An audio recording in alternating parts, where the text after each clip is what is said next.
one-stop shop for B-bender related guitar lessons, where we try to keep the licks hot, and the beer is usually quite cold, gotta say. You know, we're gonna call this B-bender lesson Stabbin' the Steel. You may have seen the knife in the photo. Don't be alarmed, that was just a prop. What I'm really referring to is the stabbing, quick, in and out, hit and run licks you can do with a B-bender like a pedal steel player does that I really enjoy. It's one of the favorite things I like about having a bender on a guitar, because you can get that real precise. Now you can kind of fake it without a bender, of course.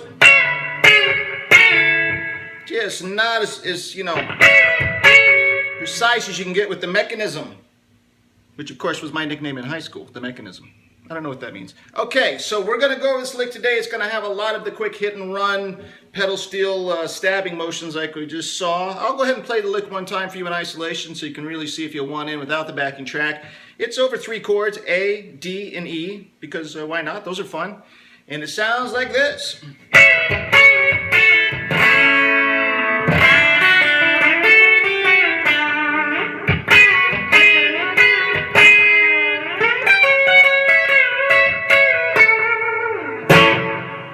So there you go. I'm going to walk you through that. We're going to dissect it piece by piece. You'll have it in no time. And if that sounds fun to you, go grab that bender and let's get started. All right, let's get started with the Stabbin' the Steel B-bender lesson. I'm glad you decided to join me. Let's divide and conquer this like we usually do, and let's divide it into the 3 sections of the 3-chord backing track, which is A, D, and E. So we're going to start with A, and the first lick for A we're going to learn is this.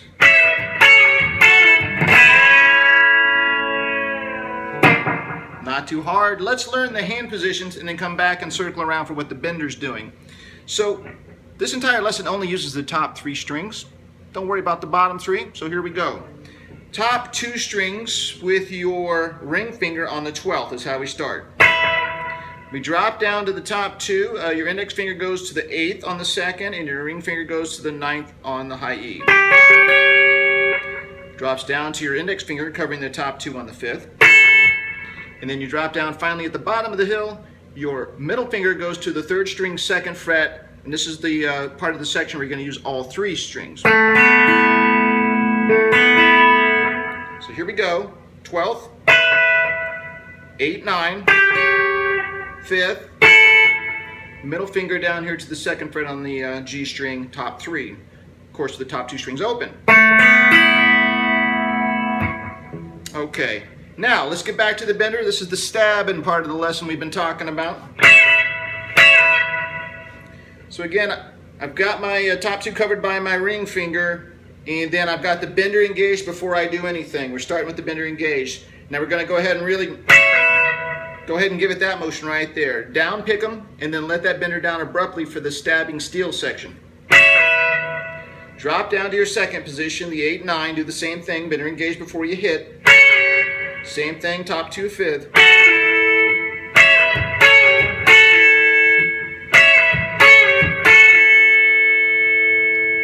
And then you end this A section like we talked about earlier. Middle finger goes down to the 3rd string, 2nd fret. We're gonna, that's what we're doing. So another thing that middle finger is doing, by the way, which is important, is just resting ever so slightly against the D string next to it, stopping it from ringing out if I inadvertently hit it, because we don't need that. We really want those top 3 strings as clean as we can get them. So I'm picking the top 3, starting down picking. I'm starting with the G string.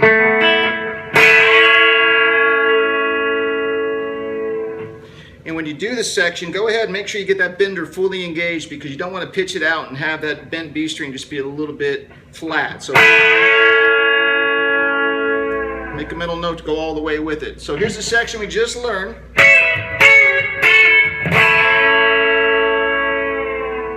Okay. Now here's the tricky part of the section. That's not too bad. What's a little interesting is the timing of it related to the backing track, and I noticed this, so I wanted to touch on it early. You know, we're just chugging along with A, going to D. When we kick it off with the A lick we just learned, it's not on the 1. It's not on the very 1 when the A starts. It's on the and. So it's like 1 and. That's when we start. So it's 1. So what I thought I'd do is I'm going to play the backing track real quick. I'll start joining in once I get it going, and I'll play the licks so they can still stay fresh in your mind. But notice when we get back to the circle and we go back to the beginning of the A, I'm going to point out exactly what I mean by the A lick not starting on the 1. Here we go. A.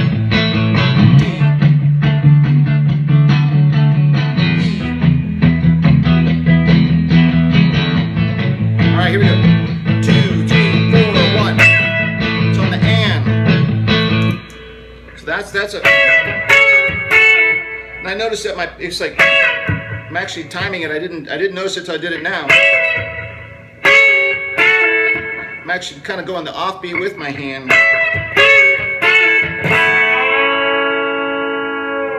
All right, so I'm going to make a note of that because when I start playing with the backing track, it may not sync for you right away if we hadn't covered that.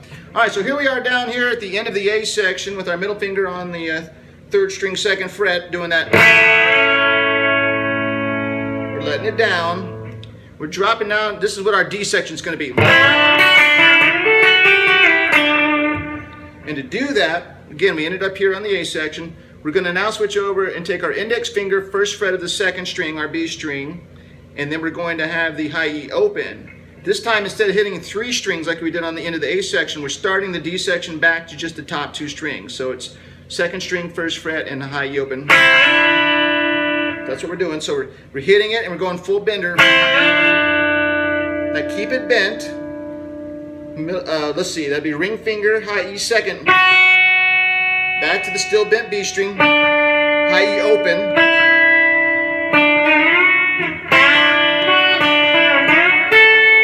That's what we're shooting for. So to do that, again, we know that we're starting with the 2nd string, 1st fret with our index finger. High E 2nd, still bent B, high E open. So when we come back to the B string, we kind of let that bender down, we get our middle finger on it, and we slide up to the 5th fret.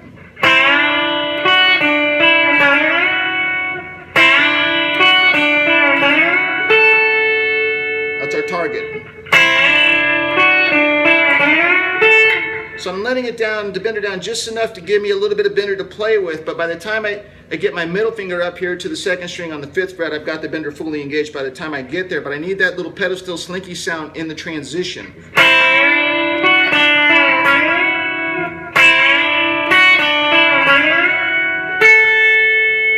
And then that's my ring finger on the high E 5th.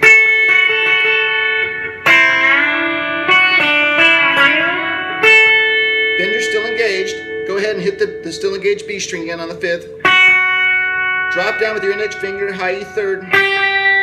Still engaged B string, but let it down kind of abruptly. And then finish this lick by taking your index finger 1 string over, 2nd string 3rd. Here we go.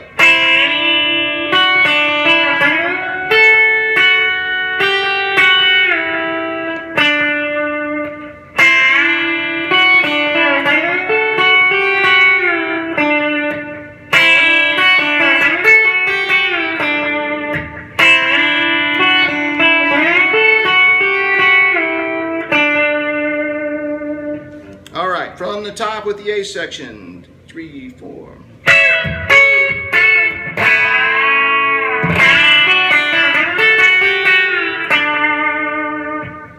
All right, so there we are. We've got our index finger there right where we ended the D section. This is the E section, the final E section we're going to learn.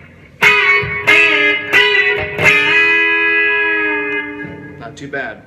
So we're doing that stabbing motion again for E, and what we're doing is I'm taking my ring finger, top 2 string 7th, which happens to be the top end of our E twang box for benders anyway, so that's convenient. Then I'm dropping down here, that's index finger, 2nd string 3rd, ring finger, high E 4th, which is the top 2 of your E 7th, so again, that's convenient. So we're doing. So starting here, of course, but again, like we started this whole lesson, bender fully engaged before you down pick those top 2 so you can get that abrupt stabbing steel motion. Same thing here.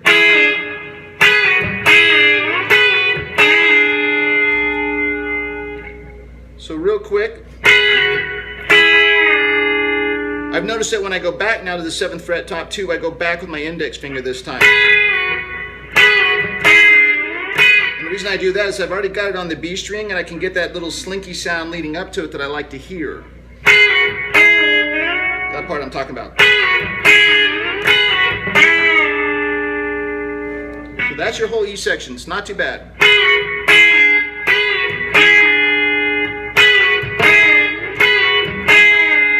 Just up and down with the bender to end that section there on the E7 section. So.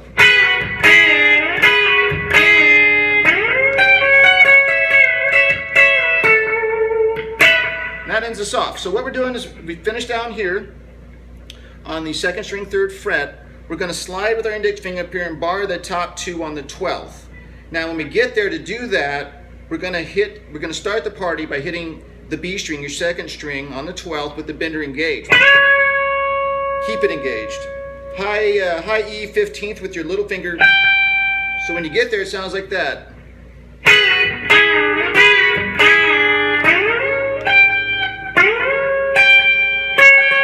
Okay, so the lick is.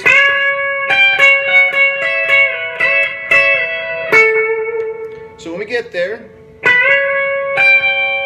we go back to the still bent B on the 12th.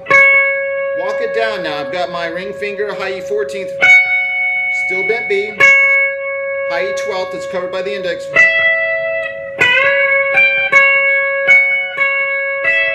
Now I hit the B and I let it down.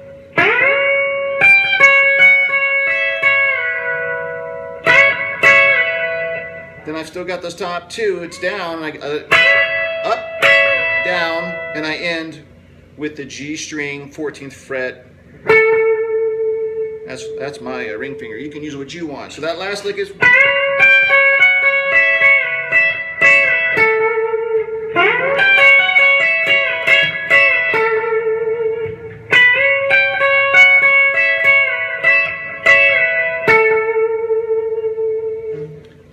I'm going to take it from the top here real quick. Do all 3 sections. Here we go. 2, 3, 4.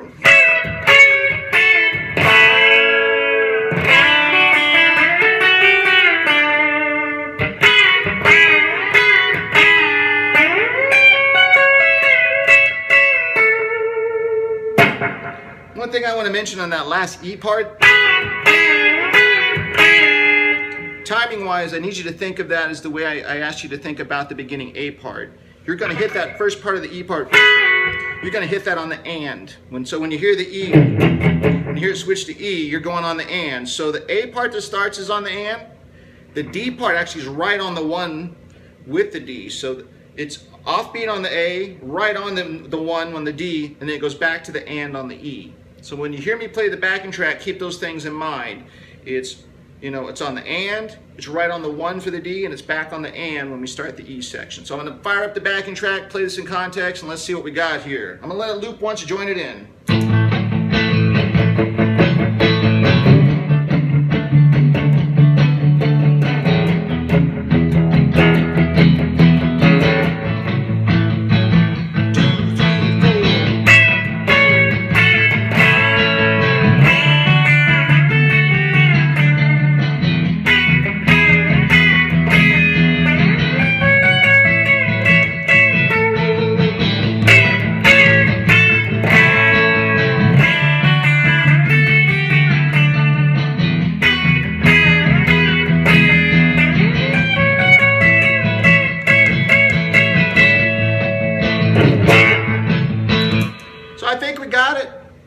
There's one thing you're going to notice I did on the opening that I just realized that we didn't cover real quick. When we got to that final part of the 3, the E,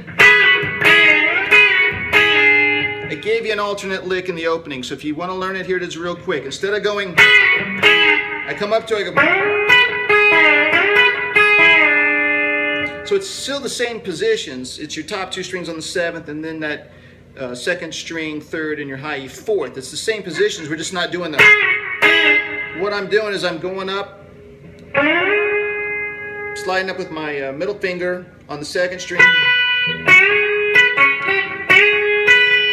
Then I'm doing a ghost note, and then the bender's still engaged. I'm dropping down to the 2nd position. I'm hitting the high E on the 4th first. Then when I hit the B string on the 3rd, I'm laying the bender down.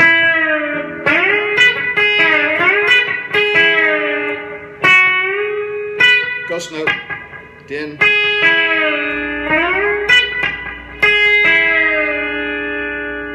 So you can go.